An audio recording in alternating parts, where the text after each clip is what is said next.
What's happening, folks? What's Proof? Four Star Sports Media. John Sturtevant is over there as well. Welcome in. Conference Crunch Special Edition. We call it Bowl Blitz. We will have much more of these special editions coming up. And by the way, speaking of special editions, Senior Bowl week in Mobile is where the next wave of NFL stars separates itself in front of all 32 teams. And Four Star Sports Media will be there on the field, bringing you every rep, every storyline, every breakout moment. With that, we're raising funds to cover travel, lodging, and basic equipment. Just little small upgrades so that we can be able to deliver a full Senior Bowl week package, which includes practice reports, video breakdowns, special editions of Conference Crunch, Sports Buffet, and Hogs Happy Hour. And here's the thing: if 75 listeners give $20, the trip's funded. It's done. Hit us up if you want more information on how you can help support us, and we can help support you. As you have brands, you have businesses that are needing advertising, we will provide that for you while we are in Mobile broadcasting live from the Senior Bowl. Speaking of Senior Bowl, we're going to talk about a guy in Diego Pavia who will be in Mobile coming up as well. John, welcome in. We start with What's on Tap, presented by Athletic Brewing. Athletic Brewing Company is the nation's number one supplier in non-alcoholic beer. It starts in Scranton, Pennsylvania, goes all the way to San Diego, California, as they cover coast to coast, every Walmart in between.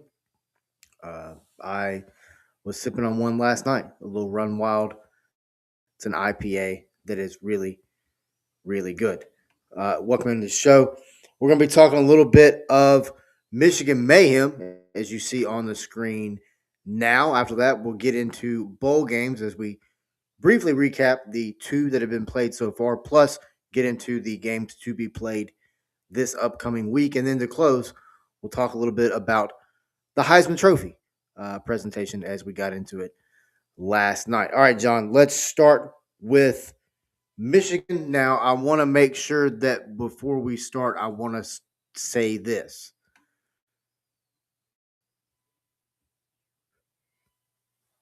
Shamar Moore has not been able to speak on his own, right? He hasn't released a statement. He hasn't been able to put his side of the story out there. Everything that we are going off of is police reports, investigators, things of that nature. But what I want to do is I want to go over Ward Manuel. Because real quick, John, this is the timeline of Ward Manuel, his era at Michigan. He was hired as athletic director in 2016. 2018, football reached college football playoff, ended up losing to Georgia. 2021, they won the Big Ten championship and went back to the CFP, lost to Georgia again. 2023, we know they won the national championship, defeating Washington. But it was also the year of sign stealing explosion. Now you've got 2022 Hamburger Gate. Okay, you've got 2023 the Matt Weiss computer crimes. 2023 sign stealing level 1 and level 2 violations. 2023 Mel Pearson hockey forced out over misconduct. 2024 Jawan Howard fired after altercation plus NCAA issues. 2025 Sharon Moore inappropriate relationship that was leaked or given to the university in October, by the way. Plus now criminal charges. And now, because of all this, now there is a full external culture investigation on the athletic program. John, my question is this: what the hell has happened in Ann Arbor, Michigan?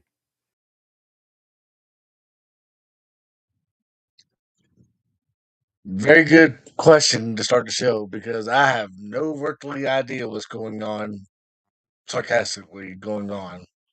But it's just a whole bunch of a mess. I think it all started with Harbaugh because Harbaugh gave more the keys after he went to the NFL job. And I think I blame the athletic department for that and also in a way too. because they really didn't do a national search on their next football coach.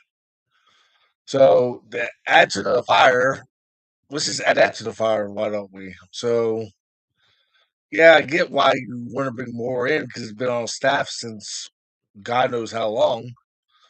But I already done a national search.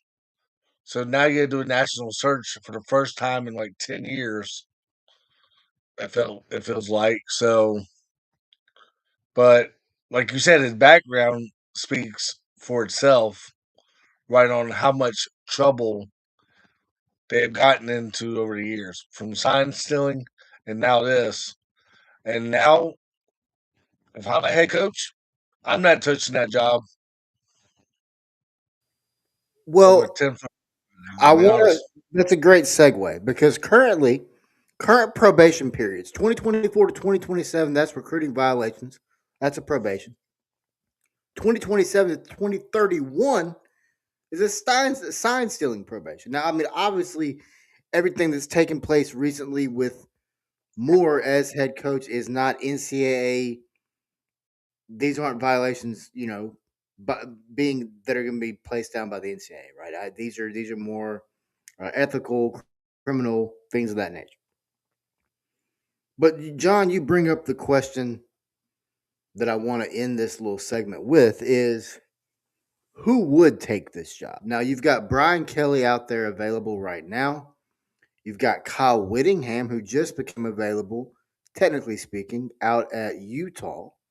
I think if the money's right, Kyle would get back into it. I know I've spoken to a couple of people that covered Utah reporter wise, and they told me that there's always been a excitement level, infatuation level with the NFL.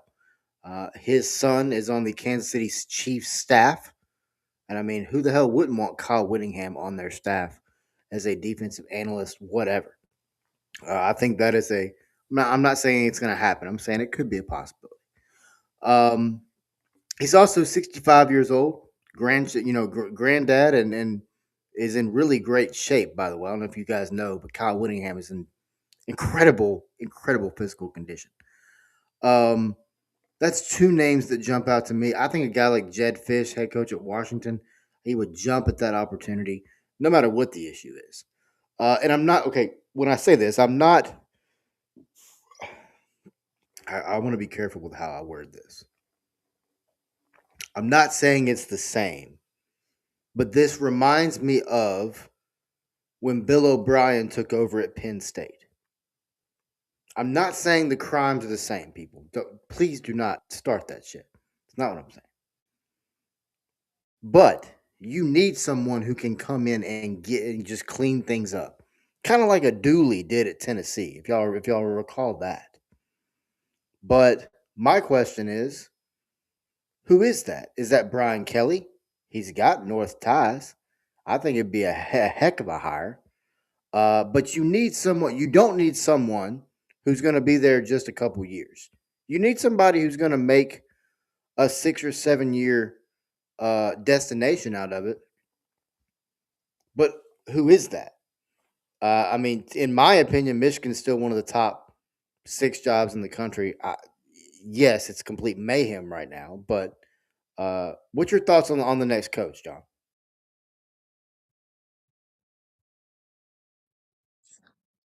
You brought up Brian Kelly's name. If I'm Brian Kelly, I probably would just step away for a year and just see what happens. You brought up Coach Fish from Washington, but would he be me personally? If I'm Fish, I'd probably stay at Washington right now because think about it, he's already jumped from Arizona to Washington. And if he jumps from Washington to Michigan, a lot of people are going to be questioning his coaching ability too in the long haul. But I think you got to pretty much bring in maybe a person that's a Michigan guy. That's just me personally. I don't know who that would be. Maybe some type of alumni that played there, maybe as well. I mean, I think you also got to bring up, like, you got to get the alumni like Charles Woodson and Desmond Howard's approval and see what they think. Like a search committee, like Memphis did, for example. They brought in Ken Smith and brought him in, who's a former Memphis Tiger also, and Fred Smith's son. I think you got to bring in Desmond Howard and I just forgot his name already. Jeez, but you know what I'm talking about. Maybe you just got to Yeah, bring yeah. them for to get their Charles What's Woodson. Yeah, so maybe you just got to get their approval for the next hire as well and see what they think. yeah, but to be honest with you, going and getting a Michigan guy as to why they're in this situation right now. Ward Manuel allowed Jim Harbaugh to do what he wanted. And now, and there's going to be more on this. We've got an article series coming out on this as well as a podcast series. But it's probably going to cost Ward Manuel his job, and I think it probably should. I mean, I just gave quite a lengthy list of things that had taken place at Michigan under Ward Manuel. But all right, John, let's go ahead and kick off the Bowl Blitz as we had the HBCU showcase, the Cricket Celebration Bowl from Mercedes-Benz Stadium in Atlanta, as South Carolina State took on Prairie View A&M. John, four, count them, 1, 2, 3, 4 overtime. How about South Carolina State, man? What a season! From Prairie View was by far the favorite in this game. What's your thoughts on a big time SWAC MEAC rivalry? Um, Prairie View's first celebration appearance since 2022, but the second time in 3 years, South Carolina State. What's your thoughts on the Celebration Bowl, John? I mean, 4 overtimes, who we couldn't go wrong. For anybody that was a college football watcher yesterday, I bet you probably tuned into that at 11 a.m. on ABC. But yeah, credit South Carolina State, but also you brought up. Um,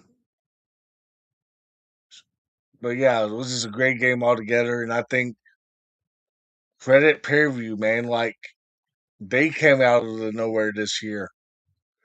Let's give Tevin Carter, backup quarterback, a lot of credit as well because in the games that he participated in for them, he made some good wins for them as well throughout the season.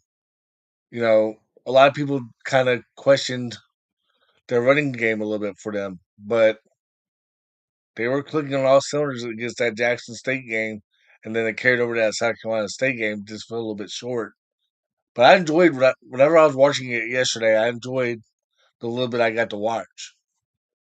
But 4 overtimes, Well, you can't go let wrong. me ask you this: did you enjoy the final bucked up LA Bowl? I mean, it's not like we're losing just a college football. I mean, college football bowl tradition. I mean, it's not the Rose Bowl. It's not the Liberty Bowl. We're losing the original. What was it, Jimmy Kimmel Bowl?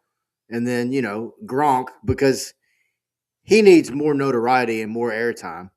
I mean, that's just great. Anyway, Dub man, Washington spanked, just bent Boise State over their knee. Spank, spank, spank. Big time win last night. As they bucked up Boise. They did. They bucked up Boise. But John, what's your thoughts on this Washington team, man? I like this team. I've always kind of just enjoyed them. Um, but I like Jed Fish, man. This guy's been an assistant everywhere.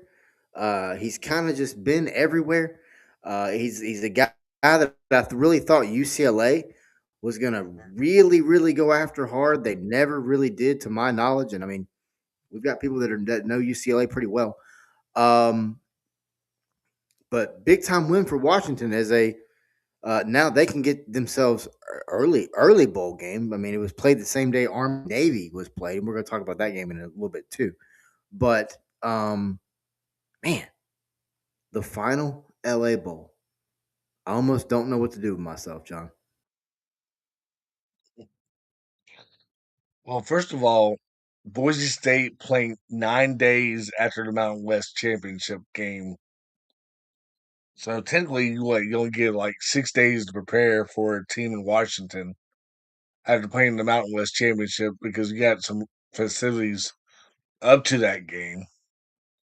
First of all, I want to say that's kind of like a travesty. It felt like for me seeing Boise State in this game because they just played 9 days before that. But man, like you said, Washington, their defense made a statement yesterday. They had 3 turnovers or picked up 3 interceptions on Boise State, man. And I'm like, dang, Boise State is having trouble scoring the football this game. It's competitive for at least a half. It was 24-7 at half, I believe. But Boise State just shot themselves with the turnovers and just couldn't run the football. It was not the same Boise State that we saw in the Mountain West Championship where they're capitalizing on first and second down against the UNLV squad. It's a good point. It's a good point. All right, man. Let's talk real quick before we get into the games on Tuesday night. I do want to talk a little bit about Army Navy, but I want to talk about it. Yes, incredible football game. Army or Navy came back and won. Boy, they just kind of almost pissed it away. But I want to talk about it from a different perspective, and I talked a little bit about it on the pre-show that I did leading up to that game. To see these two teams be successful in 2025 in the current model of college football is quite impressive to me. These two teams don't have rev share. These two teams don't have NIL. The transfer portal is generally speaking a one-way street for these programs. Reason being, if you're a junior somewhere and you go transfer into Army, you have to go back and be a freshman. You have to go back and start your courses over. And by the way, those courses are not normal courses. Boxing, water survival, hand-to-hand combat, MMA. So when those two teams kicked it off yesterday, and then you had the march on, you had the prisoner, swap that's now been going on for 50 years. I love that portion of the game. But then you have a football game, 17-16. It's now Army has held 6 opponents now under 20 points on the season. Impressive stuff. We broke the game down about as well as you could yesterday. I gave keys, and if you watched that game, those keys were keys in that game. But man, what a ball game! But what more importantly than the football game? What a beautiful sight every year. And there's rumors, there's discussions of moving this game up a couple of weeks, potentially before conference championship game is played. I think that could potentially lead to what John's been hollering for the last 2 seasons, and that is for these two teams, this game to count. John even asked Tim Petiti about it, or I'm sorry, He Tom was not Pernetti happy about about it. that question. He was not happy about the question, and he immediately was like, "Nah, we ain't doing that." But I mean, based on reports, rumors, whatever, yeah, there is talks. It's in discussion to potentially um, move it up a couple weeks. So, John, I mean, I know that excites John Sturdivant for damn sure. Go ahead, John. I mean, I think I can understand why I wanted. Me personally, I wanted to count. I'll say it again. Why I wanted to count. I say it because I think it could very well land a top 12 in the national play in the playoff if they keep it at 12. That's one reason I think I want to keep it as a conference. I mean, that's why I wanted to count as a conference win because think about it, man. If you got Navy and if they moved the game up a couple weeks, you got Navy that's ranked maybe like 20th, and let's just say um, North Texas or Charlotte or somebody like that is 23rd, and Charlotte and them are playing each other in the conference championship because that game can count. Navy can make a statement going to that playoff by going forward, and that's one reason I think, especially if they're top 20, both teams are in the top. I think it would make more fun for a playoff perspective. That's one reason that if they don't move it up, just put it on the last week of the regular season on week 12 for future scheduling. Kind of reminds me of our days in high school when Bolton kind of used to play the last basketball game of the regular season. So let's just add It makes that sense. to the regular season. That's one It makes reason you should count that as the week 12 game. Don't move it up too far. Just put it at week 12 going forward if they want to make it a regular tradition. Well, folks, I mean, we know college football playoff time. Everybody's making their political statements. That's John's political statement right there. That is John's statement for Army Navy. All right, let's get into the games, man. Tuesday, it's the Salutes Veterans Bowl between Troy coming in at 8-5 and Jacksonville State. Troy Trojans taking on Jacksonville State Gamecocks, coming in at 8-5, 8 p.m. Central Time, ESPN from Montgomery, Alabama. Cranton Bowl is where it's going to be played, John. Interesting matchup here, John. What's your thoughts on Troy? What's your thoughts on the Gamecocks? I expect this game to be exciting. I look for fireworks between these two programs. Great story on Troy. They started the year competing with Clemson in the first half and just could not finish in the second half against Clemson. But it's an evenly matchup, man. Like you brought up, total yards are totally different, but I feel like this game could very well go either way. Both teams are can score a lot of points, and then they can also shut out a team on defense at times too. But man, I like right now. I can't get the edge of Troy. Troy is like their quarterback play has definitely improved over the last few games. Yeah, they played at James Madison in a frigid temperature, and I think that game against James Madison will help Troy beat Jacksonville State in this football game.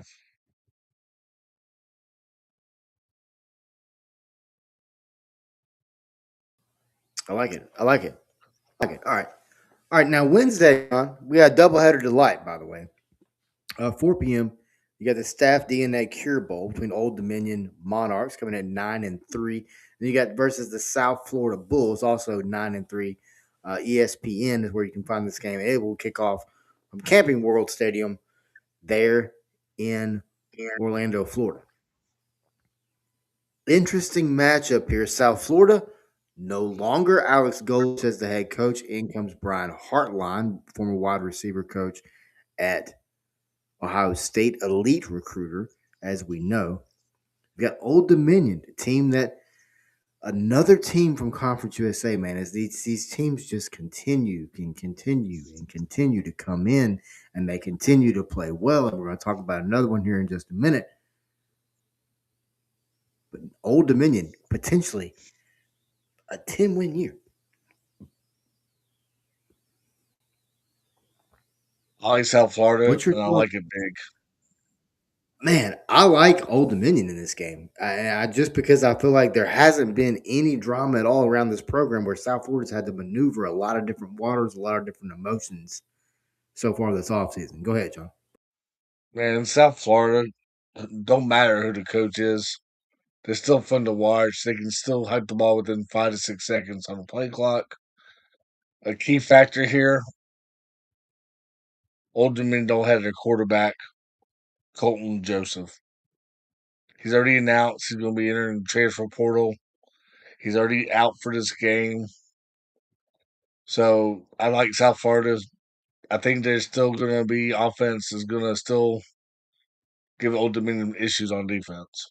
So South Florida by like 2 touchdowns, 2, 3 touchdowns. Whoa, whoa, whoa. Hold on.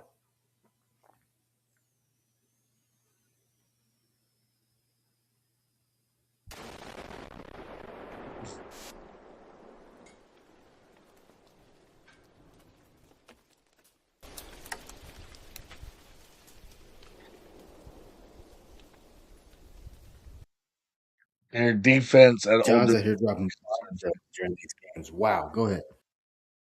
the defense at Old Dominion just worries me, man. Like South Florida is the same South Florida team that's still intact. Nobody really has entered the portal out South Florida yet. They still got they played a tougher non-conference schedule to get them ready for a bowl game like this. And plus, from Tampa to Orlando, it's not really that far of a drive for fans to go to. That's a good point. All right, let's jump over to the 68 Ventures Bowl between Louisiana Rage and Cajuns coming in at 6-6. You got Delaware Blue Hens coming in at 9-3. ESPN. That game's in Mobile, Alabama.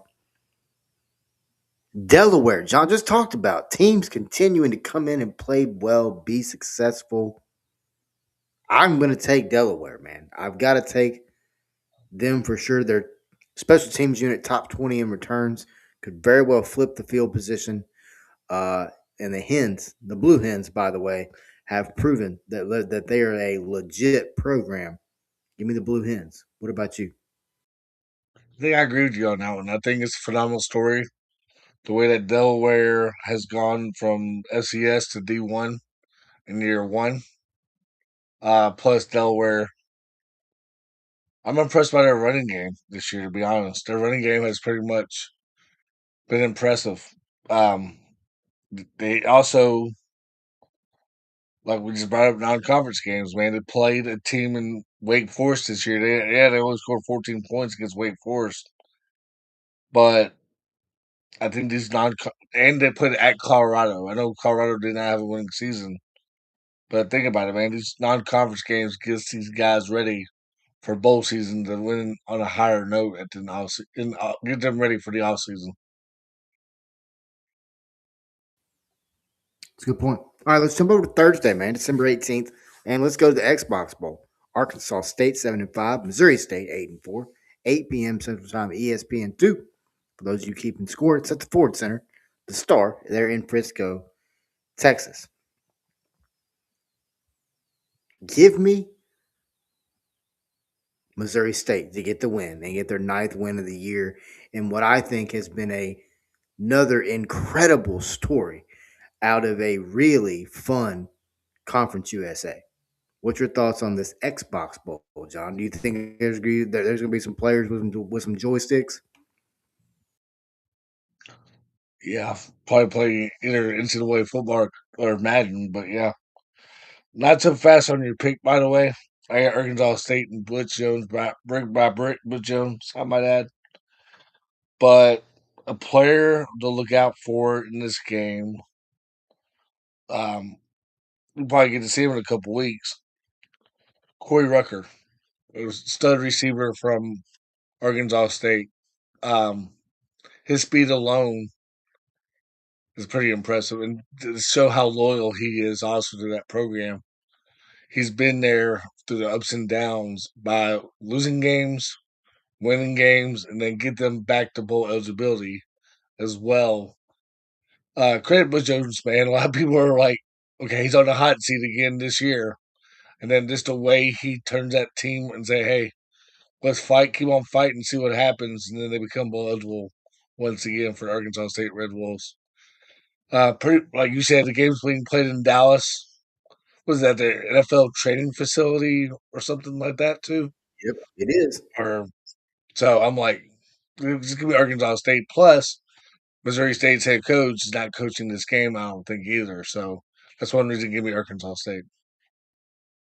Also, another point in this game, as you know, I love digging into this stat. Third down conversions. Arkansas State comes in at roughly 42%.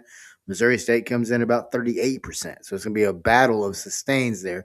Who is going to make the big play offensively and defensively for either one of these teams? It's going to be a lot of fun. All right, let's move to Friday, man, as we got a doubleheader. Myrtle Beach Bowl and then the Gasparillo Bowl and then triple header college football playoff kickoff game. Let's start with 11 a.m., 10 a.m. Central Time kickoff. Myrtle Beach Bowl, Kennesaw State 7-5, taking on Western Michigan, coming in 6-6 as the Owls and the Broncos battle from Conway, South Carolina. Kennesaw State, John, I got to go with them, man. I just do. Incredible football. Jerry Mack's done an incredible job. He was a very hot name in this coaching cycle, and one that I think if they continue to do well, it's a name you're going to continue to hear on a yearly basis in these cycles, and it's a name that it's going to be a test. Can Kennesaw State hold on to him? It's going to be something to really watch, man. But a lot of newcomer narratives, man, big time stuff, and this game could really boost recruiting for either one of these programs, whoever gets the win. Um, yeah, I like Western Michigan running game in this game to give Kennesaw State a little bit of fits because I saw where they ran pretty well over a quality team in Miami, Ohio in the MAC championship. But you brought up Coach Mack, man. Like, who doesn't love Coach Mack right now? The way he's done recruiting the last couple of years at Kennesaw State as us, and he's got the Memphis background, so he's got that grit and grind mentality from the Memphis area. So I love how Coach Mack's done a great job recruiting, and I also they got that contract extension like a couple weeks ago too. So you brought it up, man. Coach Mack and his offense can score points, and his defense can also hit people as well at times. No doubt, man. All right, man. Let's take a trip down to Tampa, Florida, Gasparilla Bowl, Raymond James Stadium. This is such a cool bowl game. Doing just research on it. There's a whole pirate festival that takes place down there, and it all ends up at the stadium for the bowl game. It's very cool how they incorporate this festival and this parade into the game. But Memphis and NC State take on each other. Never played each other. First time these teams have ever battled. And if you're Memphis as a team, it's a game of change. It's a game of emotions, locking in. If you've heard, you talked about it. A little bit of change. Charles Huff, new Memphis football coach. Ryan Silverfield moved on to Arkansas. And if you listen to Charles Huff recently in a speech, he challenged the team and said, "Hey, your job now is to go finish the season the right way. It's to go get the win. It's to lock in and get back to playing football." When you look at on the other side, Dave Dorn, incredible football coach. Defensively, this NC State team's elite. They're going to come at you from numerous different ways. One thing they don't do offensively is fumble the football, give up the ball in general. This year, they've only got 5 fumbles all season. They're on pace to break a program record. But these two teams have never played before. It's going to be a lot of fun. CJ Bailey, quarterback for NC State, talented young man. They got Hollywood is the running back, another really talented player. On Memphis' side of things, you look at the Tigers. Reggie Howard is leading the way as an interim head coach. Staff it looks a little bit different on the offensive side of things. Defensively, still led by Jordan Hankins. Roster looks pretty much the same as of today, December 14th. Now, the game is 5 days away, so we'll see how that looks post Friday. But with the portal opening up, obviously rosters are going to change, right? But big time ball game Friday. I mean, I think it's a great matchup, and I think it's one of the more underrated bowl games of this bowl season. What's your thoughts on the Gasparilla Bowl, John? You brought up how Memphis players haven't optioned out up to this point, so that's good to see if you're a Memphis fan. Um, yeah, Arrington made enter the portal as of right now. He's still undecided on what he actually wants to do, but maybe Coach Huff will swing him to stay home. But you brought up the weapons. So, first of all, congratulations to Coach Howard on being the interim coach at Memphis, but the defense just be better be ready at all times because you brought up the running game, you brought up the passing game. North Carolina State can score and it can score fast at times, and they also can slow it down and just run some clock out the clock.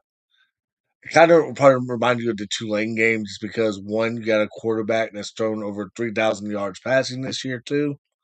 So hopefully Memphis can keep it close because we've seen how in years past how a coach goes to another job and then you're just left with the interim, aka Birmingham Bowl down in Birmingham when we played Auburn. Um, I think NC, no hard feelings in Memphis, but NC State just so much high powered offense that can click on all cylinders at any time. And you brought up the turnovers, man. Like, what concerns me is how much running ability is Memphis going to use too with Sutton Smith at the running game. We have seen Sutton Smith not get enough carries the last couple of games as well. So it's nothing against the Memphis coaching staff. I just kind of questioned the offensive stuff lately regarding the running game. That's what concerned me going into this game. And also the dumb penalties at times still is a big concern if you're a Memphis fan, if you're watching this game too, going forward. Yeah, that's a good point. There's been just some just boneheaded penalties, especially late in games that ended up costing Memphis the game. But I think offensively, it seems obviously going to look different. I mean, Ramsey's over here in Fayetteville. Uh, you know, what's going on with play calling at Memphis? Who's going to be the play caller? I mean, we know who the offensive coordinator is, but another question is, you look at the college football playoff, and we really hadn't a chance to really dive into it, but we will now. But with with Friday night, John, you've got college football playoff action. Number 8, Oklahoma. Number 9, Alabama. 7 p.m. You got kickoff. that Memphis game, ESPN. by the way. Do what? Because you got the Memphis game, by the way. You got NC State or who you got? Oh, um, I'm actually going to hold off on that. So Friday morning, I see how you are. Exactly. Exactly right. You're exactly right. All right. Who did the Tigers that ESPN. off here at 4 Star Sports, by the way, for another Tigers episode on Friday morning, right? Yeah. I mean, you just have to wait. SEC slugfest, man. CFP round 1. You look at Alabama coming into this game. Offensively, they're struggling. They have no identity right now. They can't run the ball. They're struggling throwing the ball. And Mm. then you look at it on the other side of the thing. Uh, one team's issues are another team's blessings because defensively, Oklahoma is elite. You look at Oklahoma, and I think that's the difference in the game. Give me Oklahoma to get the win and knock off Alabama, and we could potentially see Kalen DeBoer go to Michigan. What's your thoughts, John? Ooh, it's hard to beat a team twice. Yeah, Oklahoma beat Alabama down in Tuscaloosa earlier this or in the middle of the year this year. But you just brought up what I was going to say is because Alabama, man, their offense right now, the offensive line ain't blocking, the receivers aren't catching the football, the running backs, they're down to their running backs they had was the third string running back against Georgia in the SEC championship because their first two running backs were hurt. And on top of that, you had -3 rushing yards against Georgia in the SEC championship too. So that's one reason I think Oklahoma makes another statement against Alabama, and I think Ty Simpson is just his first 8 or 9 games this year were pretty good, right? But the last 3 games of the regular season in the SEC championship, he's just been inconsistent. You brought up the third downs with another teams. Third down's a concern if you're an Alabama fan right now too. But defensive line for Oklahoma is comparable to Georgia's defensive line. I think Georgia and Oklahoma got the 2 better defensive lines in the SEC this year. And Alabama's offensive line better block because think about it. Oklahoma can come at you at any time like Georgia did last week in the SEC championship game. Because I think Georgia had 19 hurries at one time of the game. Oklahoma It very was a well could lot. have 19 as well going in this game. So give me Oklahoma by 2 touchdowns. Okay. Yeah, give me Oklahoma. Of course, winner of this game takes on Indiana. As Indiana sitting there at the number 1 position waiting on the winner. All right, John, let's go to Saturday. We got CFP triple threat. We'll start with Texas A&M and Miami from Kyle Field down in College Station, Texas. ESPN, ABC. Give me Texas A&M. There's something about the way this team's playing. I think they have the capability. They have the ingredients Mm-hmm. to win the national championship, and they're going against, as Tony Saracusa from Last Word on Sports called him, the Instacart coach. It's the guy that can go get the ingredients, but you just don't want him to cook. So, give me Texas A&M. I think they have a better cook running the program than they do down in Miami. And I mean, I am putting this strictly on coaching decisions. Go ahead, John. And you took the words right out of my mouth regarding the coaching matchup. But yeah, I think right now, if you're a Miami team, are you concerned about the matchup at the quarterback position? Because the way that Carson Beck has I know this ain't the same Carson Beck that played at Georgia, but the thing is though, like Carson Beck's history alone is a concern if you're a Miami fan right now because he had 3 or 4 interceptions a couple of games ago in one game alone. Miami just better be happy this game wasn't at night. I know 11 a.m. Texas A&M fans can still get rowdy, but A&M fans get more rowdier at night. But Texas A&M, I like Marcel Reed a lot better than I do Carson Beck right now. So that's one reason I'm giving. Plus, I like A&M's running game. They can do 3 or 4 running backs, at you on one drive. They'll do one running back, and then next series they'll bring in the backup running back, and they can still beat you. And the list goes on and on. So that's one reason I think A&M wins this game because their offense. Plus, when they went to Notre Dame this year, kind of helped them in this game as well going forward.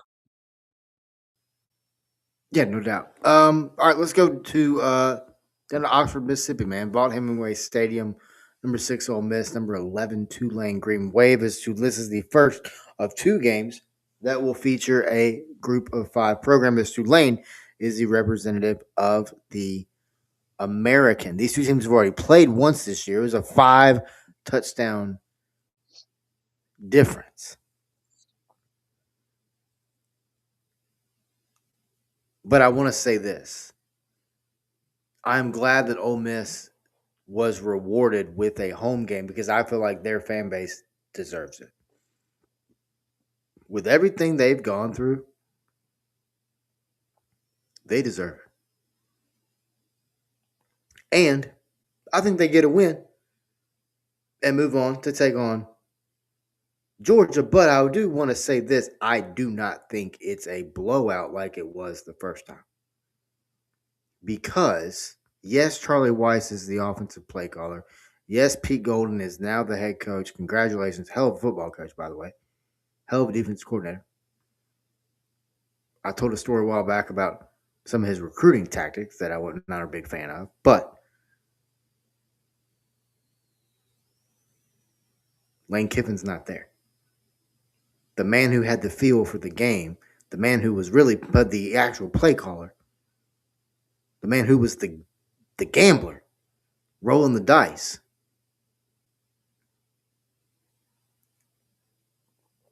We shall see. We shall see. What's your thoughts on Ole Miss and Tulane, John?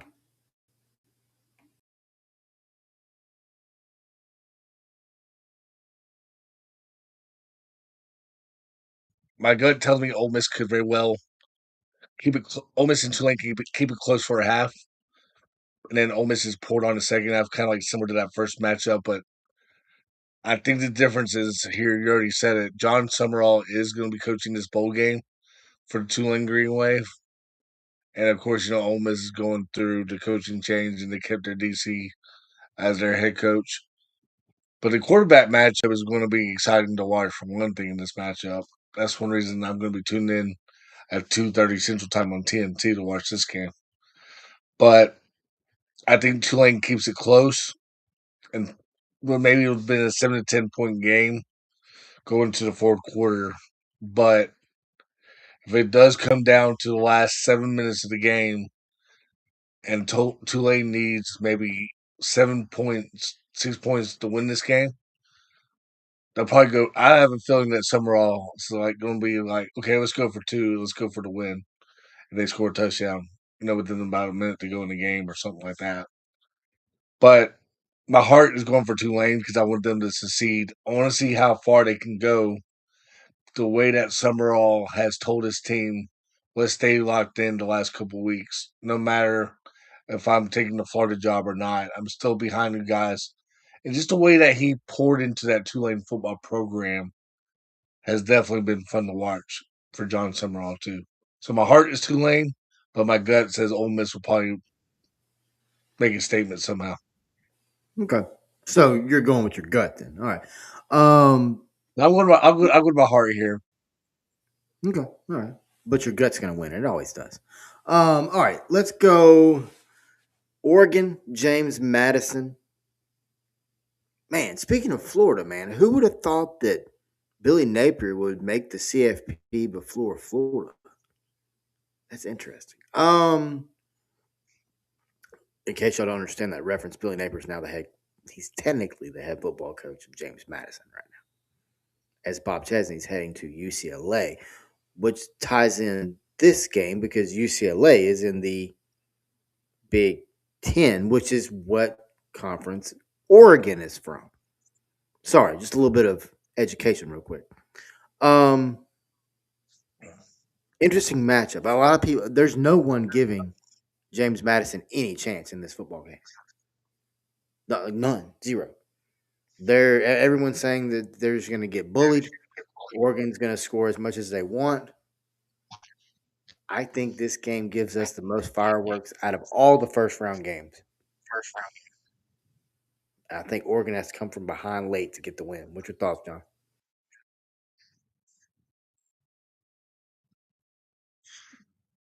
Oregon 45, James Madison 25. Oregon by 3 touchdowns. I just think Oregon's got so much power on offense. James Madison traveling way across country could be a factor. The weather very well could be a factor too in this game. So, and I like Oregon's quarterback play a lot more than I do James Madison. So that's one reason I think Oregon could Dante very can ball, well man. win this game by 3 touchdowns. Yeah, Dante can ball. There's a definite separation in the two programs as far as rosters concerned. I just think James Madison's playing with a major chip on their shoulder.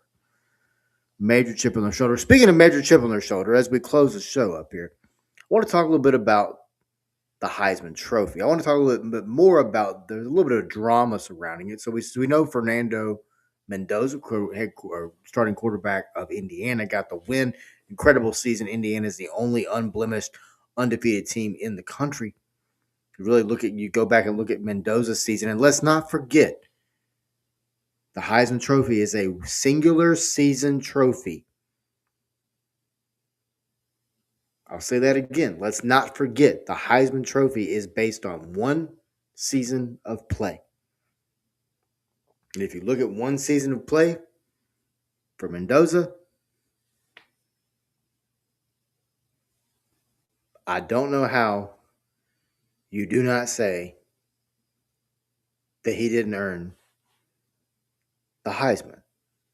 Now, the drama surrounding this is coming from a guy that I'm actually very excited to cover. He's going to be in Mobile, and that's Diego Pavia. Now, I understand Diego Pavia may be a little brash, may be a little bit outside of people's wheelhouse, may be a little bit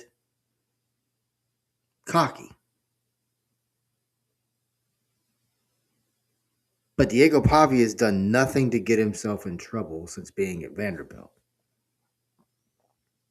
He's had some things that adjacently, not him directly, adjacently meaning his brothers, adjacently meaning his mother, and dating or attempting to date celebrities. But Diego as a player, Diego as a citizen of Nashville, Diego as a member of the community in Nashville, more importantly, Diego as a someone who from Albuquerque, New Mexico, who now the entire town is in love with the game of college football,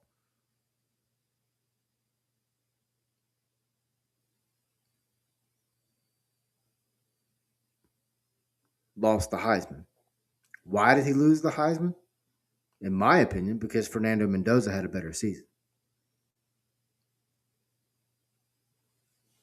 The last time we saw Diego Pavia, he torched Tennessee. Incredible football game.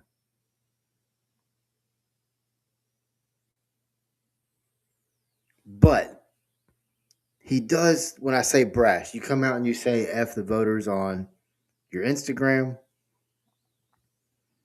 And I mentioned him being in Mobile for a reason because he is one of the players we're going to focus on during that week, meaning exclusive interviews, clips, film,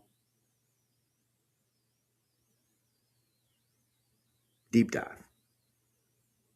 And the reason for that is because I am now wondering if the brashness or the adjacent issues or the outside, bussing with the boys, Theo, of all the podcasting, all the brashness that he's doing, I'm wondering if it didn't cost him votes in the Heisman.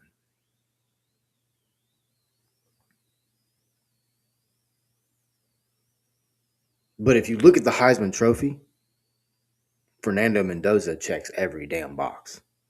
Twice. Twice. Every one of them. From community, from football player to everything.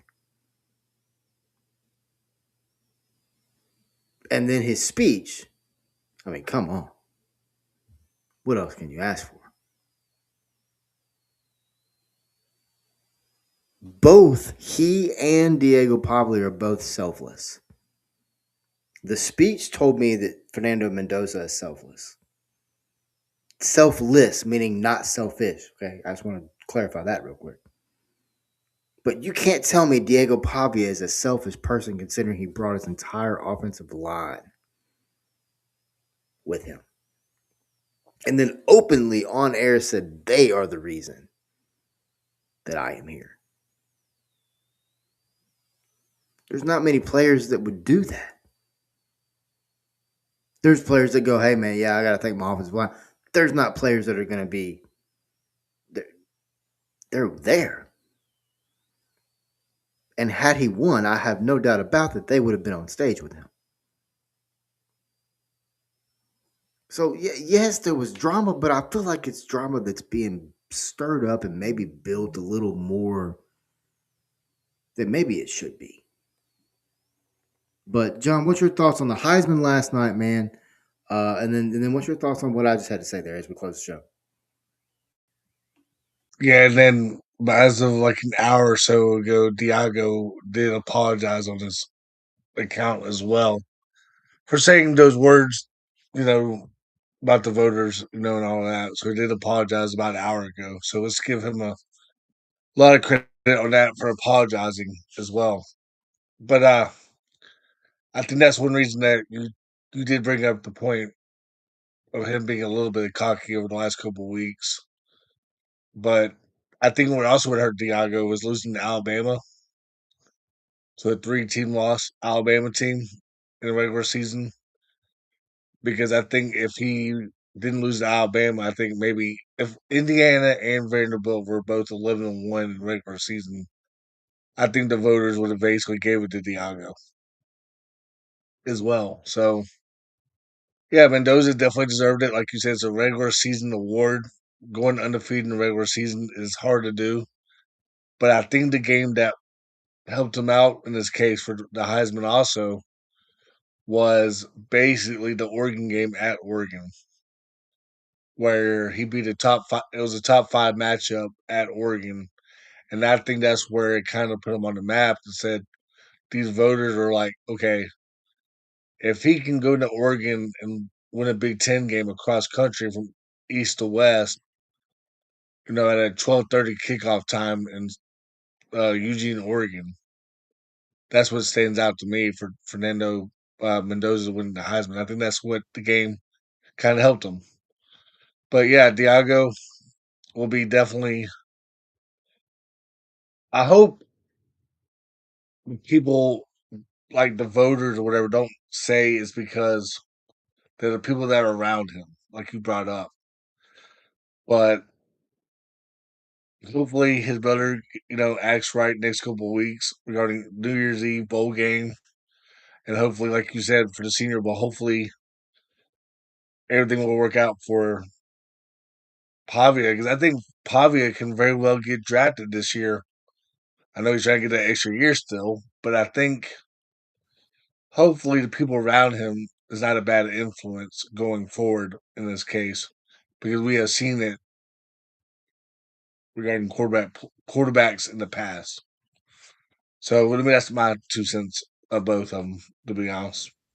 Yeah, I mean, I think when you look at Pavia, I mean, one thing just right now, and then we're still over a month away from the event. But one thing I'm really looking forward to is seeing how does he interact with the coaches from the NFL? How does he interact to the style of practice, to the pace of practice? You know, does it correlate from what he was at with Clark Lee? So a little bit of drama though. But I mean, hey, fun show, man. We'll be back next week with another episode of Bowl Blitz as we recap a little bit of the games from this week and also look forward to games the following week. And as we update that CFP bracket as we continue to see what may happen with the CFP. And I guarantee you, folks, 16, 12, 4, 24, it doesn't matter. Someone's not going to be happy at the end of the day based on the results of the committee or however else these things are concocted. But at the end of the day, there does not need to be any more separation. We've already got FCS and FBS. Let's just leave it at that. All this, oh, let's put the group of five in their own playoff and let them have their own national championship is complete hogwash. And to be honest with you, it's just lazy. It's just lazy. It's a lazy narrative. You can't tell me Tell me. that watching these college teams from the American and the Sun Belt and all these other conferences within the group of six battle for one, or in this case, two spots.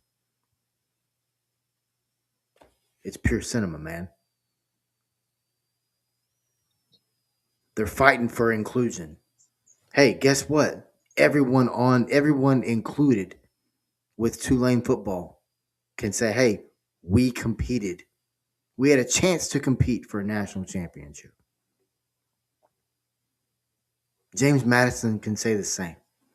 Every team in the playoff right now can say, hey, we are going to play for a national championship. We have a chance to play for a national championship.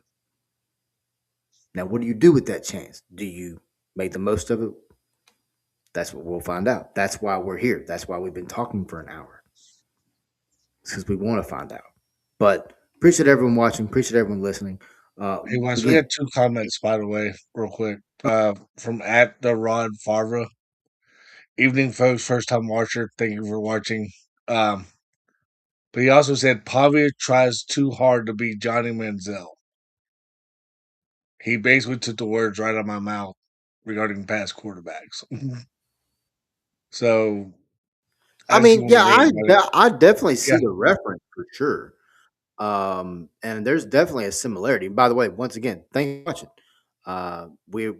We appreciate it. We hope that you continue to tune in right here at the Four Star Sports Media Network. We've got more shows than this, by the way. So continue to tune in. Hit that subscribe button.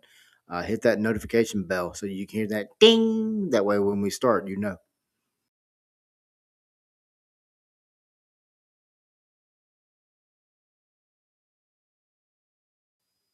First time watcher. We appreciate it, man. First time watcher. Glad to be here. Just happened to stumble upon this show. Well, I'm not sure how you stumbled upon us, but we appreciate it. And hey, share it so other people can stumble upon it too. So maybe we're doing something in the algorithm. Hell, I don't know. But we appreciate you tuning in. This is Conference Crunch, a show where we crunch college athletics from a full nation perspective. We go over all the conferences: ACC, SEC, Big Ten, Big 12, American. You guys were in my algorithm. Hell yeah, baby. Let's go. Let's go. Put it in the algorithm some more. But we appreciate you tuning in, Red Farva, and we appreciate everyone else tuning in as well. John, fun stuff, man, as always. And we'll be back up on this upcoming week, Thursday and Friday. Actually, I'll be back on Tuesday night and Wednesday night, and then Thursday, Friday. But jam packed. We got a lot of stuff coming up. We got a lot of stuff, lot of content being built in the background right now, being produced in the background before we ever even put it out on air. Um, but man, gonna be a lot of fun. We appreciate everyone tuning in. John, as we close up, man, um, another fun week of college football is coming up, but it's crossover season. So let's not forget about college basketball. College basketball is also, man, it's done more than tipped off. It's in full sprint mode now. We're creeping up in the conference play already. But John, college basketball is going to be a lot of fun. We will do a crossover. Huh? Did you get that crossover?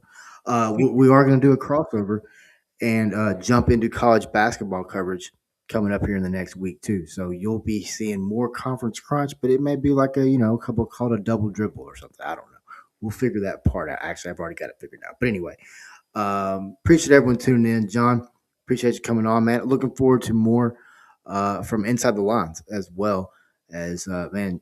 Look, if you guys want to get really good insight into Memphis, Tennessee high school athletics, really Tennessee high school athletics in general, uh, head right there to Inside the Lines with John Starter. Also, by the way, I would be remiss if I didn't shout out the Elkins Elks, state champions here in the state of Arkansas. As they knocked off Dardanelle last night, they exacted revenge. They only had one loss on the year. They lost to Dardanelle Sand Lizards, and the Elks got a big win last night, first ever state championship for Elkins. So shout out all the team, teachers, administration, everyone that is involved with Elkins School District here in Elkins, Arkansas. But thank you to everybody watching. Thank you to everybody listening. And as always, folks, get up, be kind, and stay classy.